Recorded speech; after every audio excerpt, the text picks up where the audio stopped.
Amidst the ruins of the Song dynasty that had fallen to the Yuan, a small secret lies hidden in the heart of the misty Wudang Mountains. There, a Taoist hermit named Ma Boi discovered a nameless baby girl wrapped in rich silk. She was named Mine.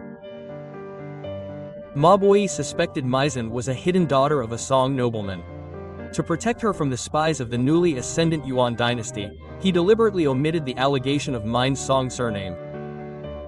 The little girl grew up uncertain of her origins, knowing only the love of her master. Mine's childhood was filled with martial arts training and the harsh but loving teachings of her master, along with her two older martial brothers, Luo Shishan and Gaoshan. The three of them were an inseparable trio growing up under the same discipline. Ma Boi taught them the balance of life, Luo Shishan, calm as water, Gaoshan, fiery as lightning, and Mei Shan, lithe as the wind. He knew this new world would require them to choose their own paths. As they grew older, their paths began to diverge. Mizan chose love and marriage to Luo Shishan, who, faithful to his master's teachings, chose a quiet life and hid from the chaos of the new world. Meanwhile, the fiery older brother, Gaozing, saw an opportunity to prove himself in the powerful Yuan dynasty. With a heavy heart, he said goodbye to his master and friends to serve Emperor Kublai Khan in search of military honors. Several years passed. Luo Shishan and Mine lived in relative peace, separated from the political hustle and bustle. They occasionally heard rumors of Gaozing, now a respected warlord of the Yuan dynasty.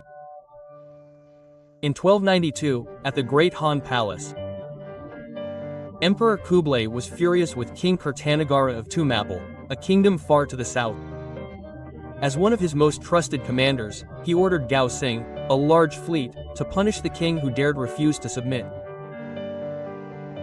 The news eventually reached Mine and Luo Sishan.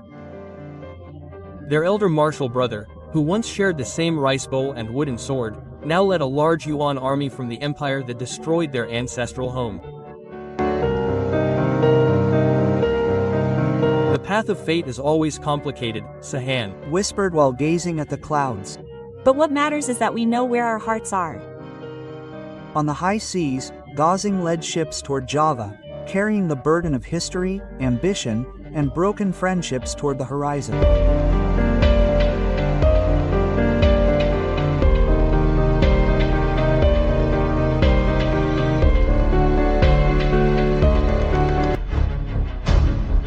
The Dragon Puspa Sword.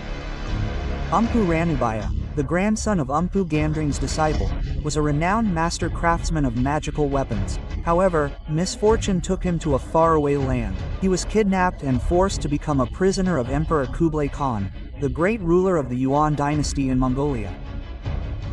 His only condition for freedom was one: he must create an unrivaled magical weapon for the emperor.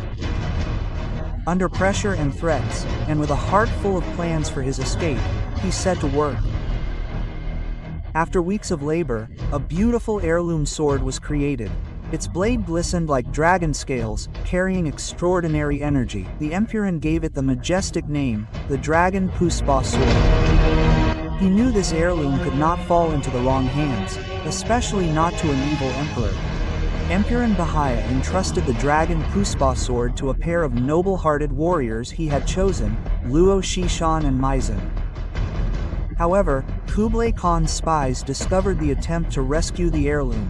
To buy time for Luo Sishan and Mizan to escape, Emperor Ranubaya and his partner, Ma Boi, had to sacrifice themselves.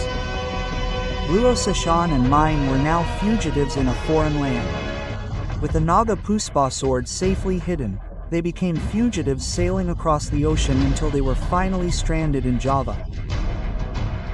Upon arriving in Java, the famous Naga Puspa sword heirloom quickly became a contest for power-hungry evil warriors. One day, the pair were ambushed in the forest. Unfortunately, in the fierce battle, Luo Shishan staggered. He was hit by a powerful black magic attack, Aji Sagara Jenny belonging to Empatong Bahal. Luo Shishan collapsed, severe internal injuries burning him. Fortunately, amidst the chaos, A warrior appeared to help them, Arya Kamandanu. He was Luo Sisan's Kanuragan teacher and also a student of Empora Nubahaya. Arya Kamandanu swiftly helped Mine escape, carrying the badly injured Luo Shishan. However, the wounds from Aji Sagara Jenny were too severe and had damaged his internal organs. After hiding from their pursuers for some time, Luo Shishan finally breathed his last breath in their hiding place. Before leaving forever in a weak whisper, Luo Shishan delivered his final message to his new friend, Arya Kamandanu.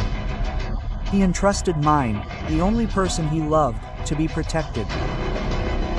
The Naga Puspa sword was now in the hands of the right person in Java. The story of the Empora and Luo Shishan's sacrifice had ended, but the journey of the Naga Puspa sword and the destiny of Arya Kamandanu and Maizen had just begun.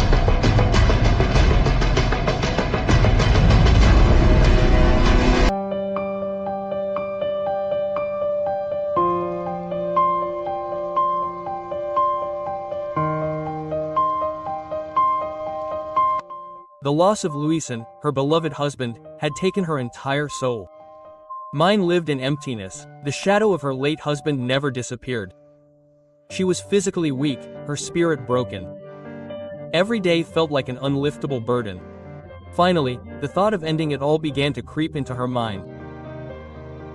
Fortunately, Arya Kamandanu, a reliable knight, arrived just in time. He saw the light that was almost extinguished in Mine's eyes. Patiently, Kamandanu continuously shared stories about how to appreciate, be grateful for, and live the true meaning of life as a gift. Little by little, Maizen's spirit reappeared. Kamandanu's words grew a sprout of hope amidst the emptiness of her soul. Gradually, the seeds of love began to blossom. Kamandanu also managed to persuade Mine to return with him to Karawan village, her parents' home. However, the danger of Kediri still lurked. Umpu Tong Bajil's soldiers continued to hunt for the Naga Puspa sword. Not wanting to burden Kamandanu, Mine secretly decided to leave. While fleeing, Mine met Arya Dwi Ponga. He knew that Dwi Ponga, who was married to Nari Rati, harbored deep feelings of love for her. Maizen dismissed Arya Dwiponga's love poems as mere passing wind. However, Dwiponga did not give up. With cunning and cruel means, he defiled the purity of Mine's heart and body.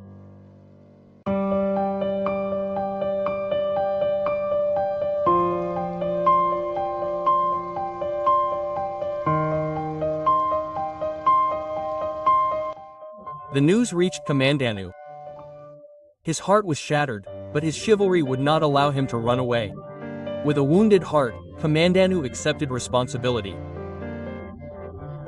He married Mine not because of a newly blossoming love, but because of a promise and honor greater than his own pain.